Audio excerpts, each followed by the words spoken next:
तो नीतीश कुमार के नवी बार बिहार के सीएम की शपथ लेते ही बिहार में चले सियासी नाटक का एक अंक, एक अध्याय खत्म हो गया। लेकिन 2024 के नए चुनावी सीक्वल का आगाज हो गया है। तो पटना के राजभवन की ये तस्वीर हम आपको दिखा रहे हैं। इन तस्वीरों ने यह तय कर दिया कि बिहार में सरकार किसी की भी हो, लेकिन मुख्यमंत्री के तौर पर शपथ यहां पर नीतीश कुमार ही लेंगे। सरकार में गठबंधन में कोई भी रहे, आखिर बिहार में सीएम पद की कुर्सी पर नीतीश कुमार ही बैठेंगे। लेकिन इस शपथ के जितने सियासी मायने बिहार को सेंटर में रखकर निकाले जाएं, वो कम है। इसलिए 2024 के लोकसभा इलेक्शन को देखते हुए, बिहार की 40 लोकसभा सीटों को देखते हुए आज इस पूरे शपथ ग्रहण समारोह का विश्लेषण किया जाएगा। लेकिन सबसे पहले नीतीश कुमार ने शपथ के बाद सबसे पहले आपके अपने चैनल इंडिया डेली लाइव से क्या कुछ कहा, वो भी हम सुनवाते हैं। बिहार के हित में और पूरे इलाके के और बिहार के विकास के लिए हम काम करते हैं। इसी काम को आगे बढ़ाएंगे, तो इसी में हम लगे रहेंगे और बाकी सब कुछ नहीं। आप मालूम है ना भाई कि हम अलग हो गए थे, हम यहाँ हैं भाई। सबको एकजुट करके चाह रहे थे कि तेजी से तो सब कुछ कर नहीं रहा था, तो बेकारे हो ही गया ना। अब तो मुक्ति मिल गई, फिर जहाँ थे वही फिर आ गए और अब इधर उधर जाने का सवाल नहीं। तो सुना आपने, नीतीश कुमार ने कहा जहां थे वहीं फिर आ गए और अब कहीं अब जाने की जरूरत नहीं है। लेकिन बिहार की सियासत में ये तस्वीरें बहुत कुछ कहानी बयां करती हैं और इस शपथ की सबसे बड़ी 5 बातें क्या हैं सामने आती हैं। उससे पहले उस संदेश को समझिए यहां पर कि नीतीश के आने से एनडीए गठबंधन मजबूत हुआ है। तो एक बड़ा मैसेज, एक बड़ा संदेश यहां पर गया। बिहार में गठबंधन को एक बड़ा ओबीसी चेहरा यहां पर मिल गया है। तो ओबीसी चेहरा एनडीए के साथ में है और ये चेहरा बिहार से जुड़ा हुआ है। तो एक ये मजबूती और एक ये मायने आप समझ सकते हैं। सम्राट चौधरी के जरिए पिछड़ी जाति के वोटर्स को साधा गया यहां पर। तो ये जो तस्वीरें हैं, इसके पीछे छिपी कहानी को हम समझा रहे हैं आपको। इसका हम बाकायदा और सटीक विश्लेषण कर रहे हैं। विजय सिन्हा के जरिए अगड़ी जाति को साधने की कोशिश यहां पर एनडीए ने की है। महागठबंधन को बिहार में 2024 से पहले बहुत बड़ा झटका यह लगा है। नीतीश कुमार ने उनका साथ छोड़ दिया। तो नीतीश का यह दांव 2024 में बिहार के सियासी समीकरण को बदलने वाला है। अब राजनीतिक विश्लेषक मान रहे हैं कि बीजेपी ने जिस चक्रव्यूह को रचा, उसमें महागठबंधन पूरी तरीके से फंस कर रह गया। इसका तुरुप का इक्का नीतीश कुमार रहे। अब आज जो नई कैबिनेट ने बिहार में शपथ ली, उसकी जातीय ताकत भी जान लीजिए, क्योंकि यही कास्ट फैक्टर बिहार की राजनीति में सबसे कमाल का फैक्टर है। वो कास्ट फैक्टर क्या है, वो भी हम आपको सुनाते हैं। नीतीश कुमार कुर्मी समुदाय से आते हैं और कुर्मी समुदाय का जो वोट बैंक है वो 2.87% है। सम्राट चौधरी की बात करें तो वो कोयरी समुदाय से आते हैं। बिहार में कोयरी जाति का जो आधार है वो 4.2% है। इसके अलावा विजय सिन्हा की बात करें तो ये भूमिहार जाति से आते हैं और भूमिहार जाति करीब 2.86% है। विजेंद्र प्रसाद यादव ओबीसी से आते हैं और बिहार में यादव वोट बैंक है 14.26%। तो आप ये पूरा सियासी समीकरण और जातीय समीकरण समझ सकते हैं। टीवी स्क्रीन देखिए आप लगातार। प्रेम कुमार चंद्रवंशी कहार जाति से संबंध रखते हैं। ओबीसी की 20% आबादी में से एक है कहार। विजय कुमार चौधरी भूमिहार जाति से आते हैं। भूमिहार जाति जो बिहार में है करीब 2.86% है, लेकिन दबदबा इस जाति का भी है। श्रवण कुमार की बात करें, कुर्मी जाति से आते हैं। कुर्मी जाति बिहार में 2.87% है।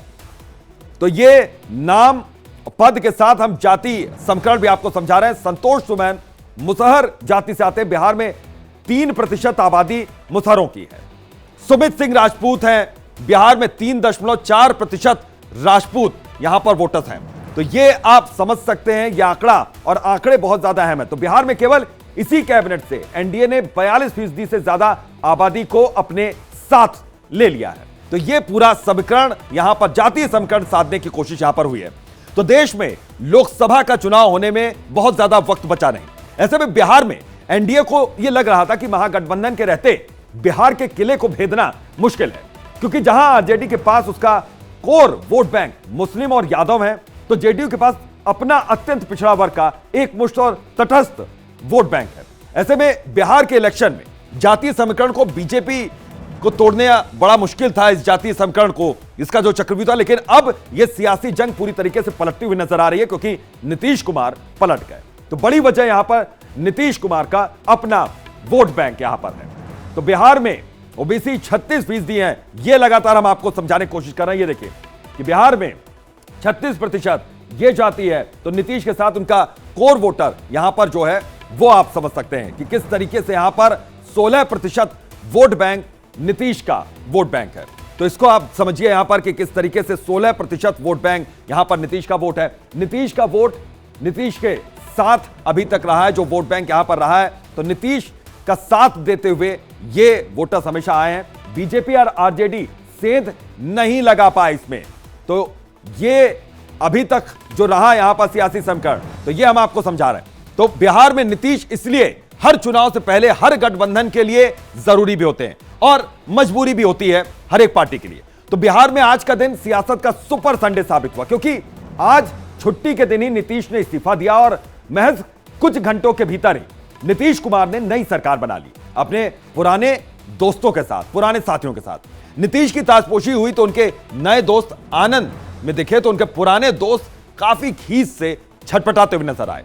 तेजस्वी कह रहे हैं कि खेला अभी बाकी है, तो कांग्रेस ये कह रही कि नीतीश तो बड़े धोखेबाज हैं, प्लान तो पहले से उनका तय था।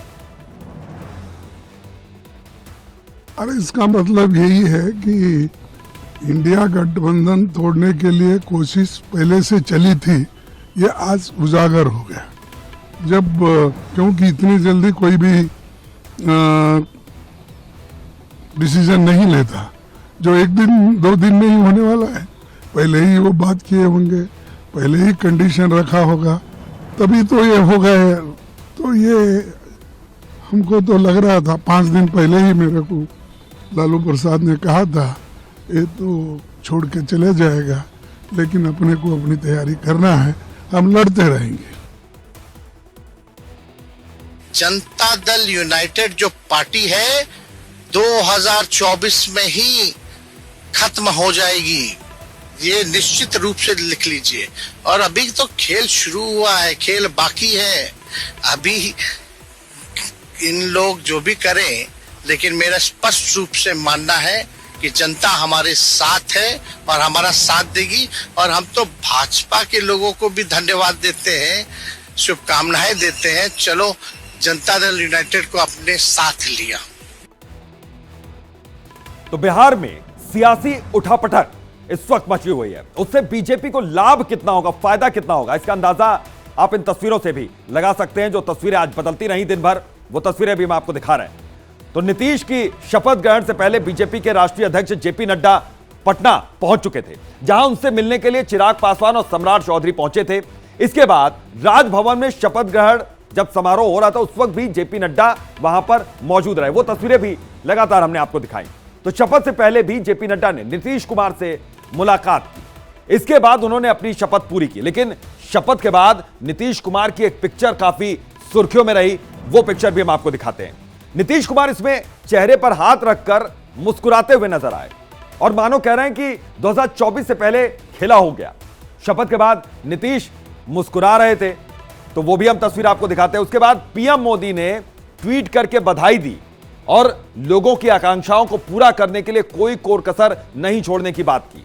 इसलिए साफ साफ आप समझ सकते हैं कि नीतीश बीजेपी के लिए जरूरी हो या मजबूरी, उनका साथ रहना फायदेमंद है। क्योंकि अगर बीजेपी को 400 प्लस का टारगेट पूरा करना है, तो बिहार में 2019 के परफॉर्मेंस को दोहराना ही होगा। यहां पर तो 2019 में बिहार में बीजेपी, जेडीयू, एलजेपी 7 चुनाव इन लोगों ने लड़ा था। ये एक बार फिर से यहां पर दोहराने की कोशिश होगी। ये देखिए तो किस तरीके से बीजेपी 17, जेडीयू 16 और एलजेपी को 6 मिले थे, ये 7 यहां पर लड़े थे। तो ये देखिए एनडीए ने 40 में से 39 सीटें जीती थी, बीजेपी को 17 सीटें यहां पर मिली थी, जबकि जेडीयू के हिस्से में आई थी 16 सीटें, एलजेपी को 6 सीट यहां पर मिली थी। ये लगातार हम आपको टीवी स्क्रीन पर भी दिखा रहे हैं।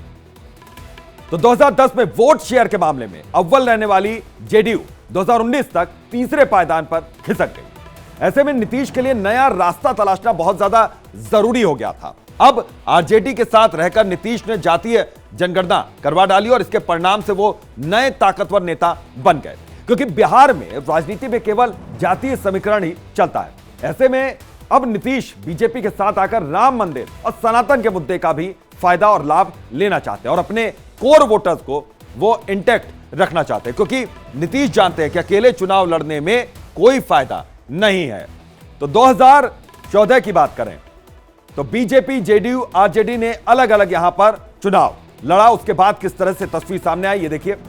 जेडीयू ने 40 सीटों पर चुनाव लड़ा, लेकिन जीत केवल 2 सीटों पर यहां पर हासिल हुई। 2014 का यह आंकड़ा। 2019 में बीजेपी के साथ मिलकर चुनाव लड़ा, जेडीयू ने 16 सीटें यहां पर जीत ली। तो ये इस तरीके से समीकरण यहां पर बदला, यानी कि नीतीश भी जानते हैं कि एकता में ही शक्ति है, इसलिए वो भी बीजेपी के साथ जुड़ना बेहतर समझते हैं। लोकसभा चुनाव में नीतीश का वोट प्रतिशत 22% के करीब रहता है। ऐसे में 2024 के चुनाव में बीजेपी को बिहार में नया स्कोप दिख रहा है। बीजेपी ने इस बार 400 प्लस का जो टारगेट रखा है, उसके लिए नीतीश का साथ रहना बहुत ज्यादा जरूरी यहां पर है। अब नीतीश को पूरी दुनिया पलटू कुमार कह रही है, लेकिन इस सियासी दांव से नीतीश को क्या मिला यह समझना भी बहुत ज्यादा जरूरी है। यह भी हम आपको दिखाते हैं। तो नीतीश लोकसभा चुनाव में मजबूत बनेंगे, इसकी वजह से वो हम आपको देखें तो लोकसभा चुनाव में मजबूत यहां पर नीतीश कुमार बनेंगे। नीतीश 2025 तक मुख्यमंत्री बने रहेंगे। जो अभी सियासी हलचल और सियासी हालात, मौजूदा जो सियासी हालात हैं उसके लिहाज से नीतीश कुमार को सियासी संजीवनी यहां पर मिली है। बिहार की सियासत में नीतीश जरूरी बने रहेंगे। तो ये भी यहां पर देखिए जो आंकड़े और जो यहां पर समीकरण बन रहे हैं। तो देश में अभी जनसंख्या का जो सेंसस है वो बताता है कि देश में पिछड़ा वर्ग की आबादी 42% के आसपास है। ऐसे में नीतीश का एनडीए के साथ आना बीजेपी को यूपी, झारखंड के साथ साथ देश के और भी कई राज्यों में मिलने वाला है। प्रधानमंत्री मोदी जी के नेतृत्व में आने वाले समय में बिहार लोकसभा में स्वीप करेगा और एनडीए स्वीप करेगा और विधानसभा के चुनाव में भी एनडीए की सरकार बनना निश्चित रहेगा, ये हम महसूस करते हैं। तो बिहार में गठबंधन भले ही बदल गया हो, लेकिन वहां एक बार फिर से नीतीश सरकार है। नीतीश कुमार 4 साल में तीसरी बार और कुल 9वीं बार बिहार के सीएम पद की शपथ ले चुके हैं। नीतीश की नई सरकार से बीजेपी खेमे में जश्न का माहौल है। तो आरजेडी और इंडिया गठबंधन हमलावर हो चुका है, लेकिन इंडिया बोल रहा है। आज हम आपको नीतीश के फिर से बीजेपी के साथ हाथ मिलाने की वो इनसाइड स्टोरी बताने जा रहे हैं जो बहुत कम लोगों को मालूम है। क्या है वो इनसाइड स्टोरी? 4.5 महीने पहले नीतीश की वापसी की स्क्रिप्ट लिख दी गई। G20 समिट के दौरान पीएम मोदी से मिले थे नीतीश कुमार, वो तस्वीरें सामने आई थी। इन तस्वीरों को लेकर जो नीतीश कुमार के उस वक्त के सहयोगी थे नाराज भी थे। तब 17 महीने बाद नीतीश ने मोदी से नजर मिलाई थी। 17 महीने का वक्त बीत गया था, उसके बाद ये नजर मिलाई थी यहां पर नीतीश कुमार ने। उस वक्त 28 घंटे तक दिल्ली में ही रहे थे नीतीश कुमार। मोदी से मुलाकात के बाद नीतीश का मन डोलने लगा, या फिर कहें कि मन बदलने लगा। और आज भी इस्तीफा देने से पहले नीतीश जेडीयू की बैठक पटना में ले रहे थे और मीटिंग के बीच में ही उनको पीएम मोदी का फोन आ गया। दोनों में फोन पर बातचीत हुई और बातचीत के बाद नीतीश सीधे राजभवन की ओर निकल गए अपना इस्तीफा लेकर, और अपने पद से उन्होंने त्यागपत्र भी दे दिया। दरअसल 2020 में बीजेपी के साथ मिलकर सरकार बनाने के बाद जब 9 अगस्त 2022 को नीतीश ने भाजपा का साथ छोड़ दिया था, तो उसके बाद बीजेपी की टॉप लीडरशिप से नीतीश ने दूरी बना ली थी। उस वक्त ये खाई इतनी ज्यादा गहरी हो गई थी कि 17 महीने में 4 मौके आए, लेकिन मोदी और शाह से हमेशा नीतीश दूर रहे। और यहां तक कि राष्ट्रपति की पार्टी और नीति आयोग की बैठक में भी नीतीश शामिल नहीं हुए। और नीतीश बार बार यह बयान देते हुए नजर आ रहे थे कि मर जाऊंगा लेकिन बीजेपी में कभी शामिल नहीं होगा। हम लोग तो सवाल ही नहीं पैदा होता है, मर जाना कबूल है उनके साथ जाना हमको कभी कबूल नहीं है, ये अच्छी तरह जान लीजिए, समझ लीजिए। सब बोगस बात है, काहे के लिए बोल रहा है। लेकिन भाजपा से दूरी बनाने वाले नीतीश कुमार 9 सितंबर 2023 को दिल्ली के प्रगति मैदान में आयोजित भारत मंडपम में राष्ट्रपति की तरफ से आयोजित गाला डिनर में पहुंच गए, जहां भी काफी देर तक मोदी और नीतीश की बातचीत यहां पर हुई। वो तस्वीरें सामने आई और नीतीश का एनडीए की तरफ सॉफ्ट होने का यह पहला कदम था, पहला कदम एक तरीके से बढ़ा दिया था। हालांकि इसके बाद नीतीश इंडिया गठबंधन में ही शामिल रहे, लेकिन इंडिया गठबंधन में जो कुछ नीतीश चाहते थे वो उनको मिला नहीं। वहीं पार्टी में टूट का खतरा भी लगातार मंडरा रहा था। इसके बाद नीतीश महागठबंधन से निकलने का मौका ढूंढने लगे, तो नीतीश और बीजेपी के बीच की खाई को मिटाने का दूसरा मौका आया पिछले साल 10 दिसंबर को, जब गृहमंत्री अमित शाह और नीतीश कुमार एक ही मंच पर नजर आए। सरकारी कार्यक्रम में नीतीश कुमार ने गर्मजोशी से गृहमंत्री का स्वागत किया और इस मुलाकात के चंद दिन बाद बिहार में अचानक राजनीतिक घटनाक्रम बदलने लगा और सियासत वहां पर पल पल बदलती रही। तो नीतीश के अध्यक्ष बनने वाली अब जो बात सामने आई, 29 दिसंबर 2023 को पटना से दूर दिल्ली में जेडीयू की एक अहम बैठक हुई, एक अहम मीटिंग हुई, जिसमें ललन सिंह को पार्टी के राष्ट्रीय अध्यक्ष पद से हटा दिया गया और नीतीश कुमार ने वहां पर कमान संभाल ली। वहीं ये वही ललन सिंह थे जो जेडीयू के एनडीए से अलग होने के बाद गृहमंत्री अमित शाह और प्रधानमंत्री नरेंद्र मोदी पर निजी हमले कर रहे थे। इसके बाद नीतीश धीरे धीरे इंडिया गठबंधन से दूरी बनाने लगे और फिर एक फोन कॉल ने नीतीश के लिए एनडीए का बंद दरवाजा फिर से खोल दिया। यहां पर तो मिल रही रिपोर्ट्स के मुताबिक अमित शाह के फोन कॉल के बाद नीतीश ने एनडीए में जाने का फैसला किया। तो संवैधानिक पद पर बैठे एक अधिकारी के घर से नीतीश ने अमित शाह से बातचीत की थी, फोन पर यह बातचीत हुई थी। तब नीतीश ने अमित शाह से 18 मिनट तक बातचीत हुई थी। तो 29 दिसंबर 2023 को एक अधिकारी के घर से नीतीश कुमार ने अमित शाह से यह बातचीत की थी और करीब 18 मिनट तक यह बातचीत यहां पर हुई थी। तो राजनीतिक विश्लेषक दिल्ली से आई फोन कॉल्स को इस टूट की एक बड़ी वजह बताते हैं। यह फोन कॉल बहुत ज्यादा महत्वपूर्ण था और कहा जा रहा है कि इसी के बाद से नीतीश का अंदाजे बयां बदल गया, वो पीएम मोदी की तारीफ करने लगे। दरअसल नीतीश कुमार की सबसे बड़ी खासियत यह है कि वो पॉलिटिकल वार सही समय और सही वक्त पर करते हैं और इस बार वो सही मौका आया कर्पूरी ठाकुर को भारत रत्न मिलने के बाद। तो कर्पूरी ठाकुर कि 100वीं जन्म शताब्दी के मौके पर नीतीश ने लालू परिवार के परिवारवाद पर ऐसा हमला किया, ऐसा वार किया कि सियासी बवंडर वहां पर सामने आया। आजकल तो बहुत लोग अपने परिवार को बढ़ाते रहता है, लेकिन आप समझ लीजिए कि जननायक कर्पूरी ठाकुर जी कभी भी अपने परिवार को नहीं बढ़ाए। और एक ही बात जान लीजिए कि जननायक कर्पूरी ठाकुर जी से ही सीख करके हमने भी अपने किसी परिवार को आज तक नहीं बढ़ाया है, यह पक्का जान लीजिए। तो कहा जा रहा है कि नीतीश कुमार को करीब लाने में राज्यसभा के उपसभापति हरिवंश नारायण सिंह और बिहार के पूर्व डिप्टी सीएम सुशील कुमार मोदी के एक साथ एक बड़े अधिकारी ने एक बड़ी भूमिका यहां पर निभाई। तीनों ने बीजेपी के आला अधिकारियों के सामने नीतीश की जमकर वकालत की। यहां पर बीजेपी आलाकमान के सामने भी पहुंचे और इसी का नतीजा रहा कि तमाम सियासी अटकलों के बीच नीतीश कुमार ने 28 जनवरी को पार्टी विधायकों के साथ एक बैठक कर ली और महागठबंधन से अलग होकर एक बार फिर से भाजपा के साथ नई सरकार बना ली। नीतीश के वापस एनडीए में लौटने के बाद बीजेपी अध्यक्ष जेपी नड्डा ने कहा कि बिहार में अब डबल इंजन की सरकार नई गति और नई ऊर्जा के साथ बिहार के विकास का काम करेगी।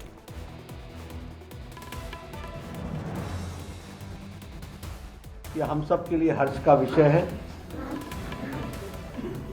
कि उनका वापस आना ये बिहार के लिए और एनडीए के माध्यम से बिहार के विकास के लिए ये एक सुखद समाचार भी है और हम सब के लिए हर्ष का विषय है। यह भी ऑन रिकॉर्ड है कि जब जब एनडीए की सरकार आई है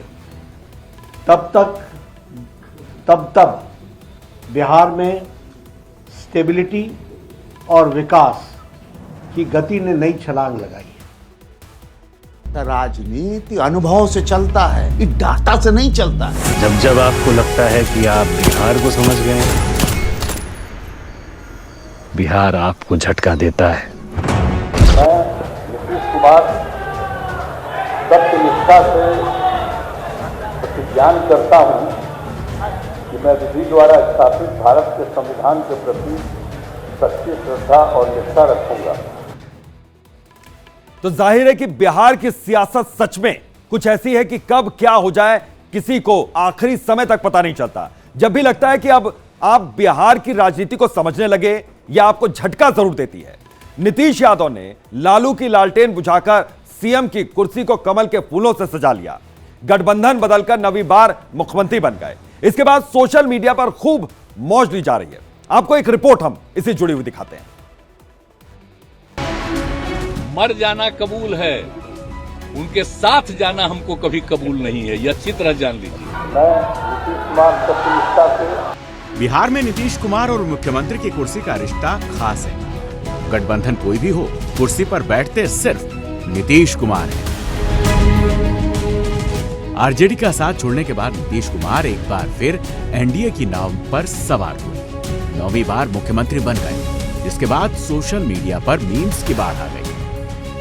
अब मेरी बारी है। बहुत बढ़िया, पूरी पूरी साइमन। कार्टून शेयर होने लगे, लालू नीतीश तेजस्वी के पुराने बयान पर पोस्ट आने लगे। विपक्षी नेता नीतीश से नाराजगी के बाद बयानबाजी में जुट गए तो जनता सोशल मीडिया पर मौज लेने लगी। हमारे मुंह में सीधे 32 दांत है, उनके पेट में नीतीश के दांत है, जो वहां चले गए। पेट में दांत, पेट वाला दांत बड़ा खतरनाक होता है। सियासी उठापटक की शुरुआत हुई। नीतीश ने लालू समेत सभी विपक्षी नेताओं के फोन उठाने बंद कर दिए तो एक मीम वायरल हुआ, ऑफर लेटर हाथ में हो तो रिजाइन करने का मजा ही अलग है। मुख्यमंत्री की शपथ लेने के बाद एक कार्टून तेजी से वायरल हो रहा है, जिसमें रिपोर्टर और नीतीश के बीच बातचीत हुई। नीतीश कुमार की मुख्यमंत्री की कुर्सी के रिश्ते को इसमें साफ दिखाया गया। क्या थे, क्या हैं, किस पद से इस्तीफा दिया, क्या बनने के लिए इस्तीफा दिया, इन सारे सवालों का जवाब मुख्यमंत्री है। एक और मजेदार मीम वायरल हो रहा है। नीतीश के पोस्ट के नीचे उनकी 2 तस्वीरें लगाई गईं, एक पीएम मोदी के साथ, दूसरी लालू के साथ। पोस्ट में लिखा गया, नीतीश सबके हैं, 2.5 साल तुम्हारे, 2.5 साल तुम्हारे। पलटू राम हैशटैग के साथ कई पोस्ट की जा रही है। ऐसी ही एक पोस्ट है जिसमें नीतीश कुमार को जिम फ्रीक दिखाया गया और लिखा है, न डरे न जिम करे, नीतीश हूं, गठबंधन बदल लूं जब मेरा मन करे। इस बीच मेगा स्टार अमिताभ बच्चन के एक फनी फेस के साथ पोस्ट भी वायरल हो रही है, जिसमें उन्होंने लिखा है, निराश कर दिया आपने। इस पोस्ट को भी नीतीश से जोड़कर देखा जा रहा है। लालू की बेटी रोहिणी आचार्य, जिनकी पोस्ट के बाद बिगड़ी बात इतनी बिगड़ गई कि नीतीश ने गठबंधन बदल दिया। उन्होंने पोस्ट कर नीतीश को गिरगिट बताया और लिखा कि ये इतिहास होने वाले हैं। लालू यादव के बड़े बेटे तेज प्रताप यादव ने भी नीतीश को गिरगिट बताते हुए पोस्ट लिखा। लालू परिवार के साथ आरजेडी के नेता नीतीश कुमार को पलटू कुमार बता रहे हैं। लालू यादव के पुराने बयान पर पोस्ट कर रहे हैं। तेजस्वी यादव का भी एक पुराना बयान खूब वायरल हो रहा है, जिसमें वो नीतीश कुमार को पलटू चाचा कह रहे हैं। और पलटू चाचा के बारे में हम क्या बोले? ऐसा कोई सगा नहीं जिसको हमारे चाचा ने ठगा नहीं। कहा जा रहा है कि बिहार की सियासत तब झटका देती है जब आप सोचने लगते हैं कि आप इसे समझ चुके हैं। दिस इज बिहार, और बिहार की एक खासियत है, जब जब आपको लगता है कि आप बिहार को समझ गए हैं, बिहार आपको झटका देता है। बिहार की पूरी सियासत बदल गई। नीतीश की एक बाजी ने महागठबंधन को विपक्ष में बैठा दिया और विपक्ष में बैठी बीजेपी को सत्ता तक पहुंचा दिया। ये सियासी उलटफेर मजेदार है, इसीलिए सोशल जीवी मौज ले रहे हैं। तो ये तो हुई सोशल मीडिया की बात। नीतीश कुमार को विपक्षी नेता पलटू राम कह रहे हैं। कांग्रेस तो उन पर निशाना साधी रही है। जन स्वराज पार्टी के संस्थापक प्रशांत किशोर ने भी हमला बोला है। सुनिए क्या कुछ कहा गया।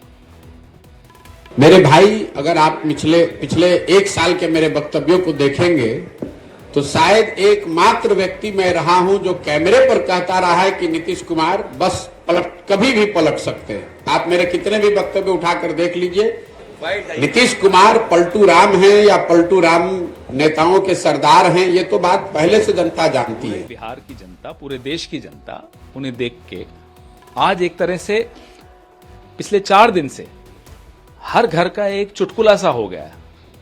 नीतीश कुमार जी एक अच्छा करियर, बहुत अच्छा इतिहास में उनका नाम दर्ज हो सकता था, लेकिन आप सोचिए कि अब किस स्थिति में वो ले आए। घर घर की एक तरह से हंसी का वो पात्र बन रहे हैं। तो नीतीश कुमार को पलटी मार क्यों कहा जा रहा है? उनके विरोधी जब भी उन पर हमला करते हैं तो पहला शब्द यही होता है कि क्या कहा जाए। इससे आपको हम थोड़ा सा डिटेल में समझाते हैं, थोड़ा विस्तार से यहां पर समझाते हैं कि क्यों उनको पलटी मार कहा जा रहा है। तो नीतीश कुमार ने पहली पलटी 1994 में मारी थी, जब बिहार में जनता दल की बहार थी। लालू यादव मुख्यमंत्री थे उस समय। नीतीश ने जंगल राज और जातिवाद को मुद्दा बनाकर जनता दल छोड़ दिया था और जॉर्ज फर्नांडिस के साथ मिलकर समता पार्टी बनाई थी। 2003 में इसी समता पार्टी में शरद यादव की पार्टी जनता दल का विलय हुआ और नई पार्टी जनता दल यूनाइटेड बन गई। इसके बाद देखिए किस तरीके से तस्वीर साल दर साल बदली। दूसरी पलटी नीतीश कुमार ने 2013 में मारी, जब मोदी का कद बढ़ रहा था। नीतीश कई बार के मुख्यमंत्री थे, वो चाहते थे कि एनडीए उन्हें पीएम पद का उम्मीदवार बनाए, लेकिन ऐसा हुआ नहीं। इससे नाराज होकर गठबंधन का साथ छोड़ दिया था। इसके बाद अकेले लड़े और लोकसभा की 2 सीटों पर वो सिमट गए। इसके बाद तीसरी पलटी उन्होंने मारी है 2015 में। जिस जंगल राज की बात कहकर कभी लालू से दूर गए थे, वो सब भूलकर साथ मिलकर विधानसभा चुनाव उन्होंने लड़ा और जीतकर सत्ता में आए। खुद मुख्यमंत्री बने और तेजस्वी यादव ज्यादा सीटें जीतने के बावजूद डिप्टी सीएम यहां पर बनाए गए। इसी से उनको संतोष करना पड़ा। चौथी पलटी नीतीश कुमार ने 2017 में मारी। 2017 में ये जो थी पलटी, अंतरात्मा की बात सुनने की बात कहकर लालू का साथ छोड़ा और रातों रात एनडीए की नाव पर वो सवार हो गए। इसके बाद भी मन अभी भरा नहीं, अभी भी कहानी बाकी है। 2022 में 5वीं पलटी नीतीश कुमार ने मारी। बीजेपी के साथ सब कुछ ठीक चल रहा था, लेकिन अचानक से बीजेपी को धोखेबाज कहकर लालू के पास चले गए। विधानसभा में कम सीट होने के बावजूद इस बार भी नीतीश मुख्यमंत्री और तेजस्वी डिप्टी सीएम बने। और फिर छठी पलटी का वक्त आया, जो अब मारी। बीजेपी राम रथ पर सवार है, जिसका फायदा आने वाले चुनावों में होगा। इसलिए लालू का साथ छोड़कर नीतीश कुमार फिर से एनडीए में शामिल हो गए हैं। तो हमने बिहार की जनता के बीच जाकर भी उनसे यह जानने की कोशिश की कि क्या नीतीश के लौटने से बिहार में एनडीए का मिशन 40 पूरा हो जाएगा। इस पर बिहार की जनता का क्या कुछ कहना है, जरा वो भी सुन लीजिए। सर देखो, एक एथिक्स भी चीज होती है, एक मोरल भी होता है। यहाँ क्या है ना कि कोई अनएथिकल लग रहा, पॉलिटिक्स क्या अनएथिकल अब चीजें हैं। ने हमसे वोट मांगा था, जो कारण दिए थे, जिसपे हम लोगों ने आपको वोट दिया था। हमें ये लग रहा है कि हम ठगे से महसूस हो रहे हैं। देखिए, नीतीश कुमार के पास कोई पॉलिसी है नहीं, ना ही उनके पास कोई विजन है कि बिहार को कैसे डेवलप किया जाए। बस यहाँ पे है कि मतलब ऑल पॉलिटिकल पार्टीज कि किसको अपना कैसे कुर्सी लेकर आना है, बस यही है। तो बिहार के बारे में तो कोई सोचता नहीं है। बार बार मैंने पलटी करना अच्छी बात नहीं है। बीजेपी जो सरकार है, और नीतीश जी को राजद की तरफ तो नहीं जाना चाहिए था। जो हम लोग एक जनता का जो ओपिनियन है, हम लोग जो अपना राय चाहते हैं कि बीजेपी को। तो ये आपने पब्लिक ओपिनियन सुना। हमने सोशल मीडिया प्लेटफॉर्म एक्स पर भी यही सवाल किया, क्या नीतीश के लौटने से बिहार में एनडीए का मिशन 40 पूरा हो जाएगा। एक्स पर हमारा ये पोल #इंडिया पोल रहा है। इस पर आपने देखिए 60% लोगों ने कहा हां और 40% लोग यहां पर इसका जवाब दे रहे हैं नहीं। तो नीतीश के लौटने से बिहार में एनडीए का मिशन 40 क्या पूरा होगा, यह हमारा सवाल था, यह हमारा पोल था और 60% लोगों ने कहा हां।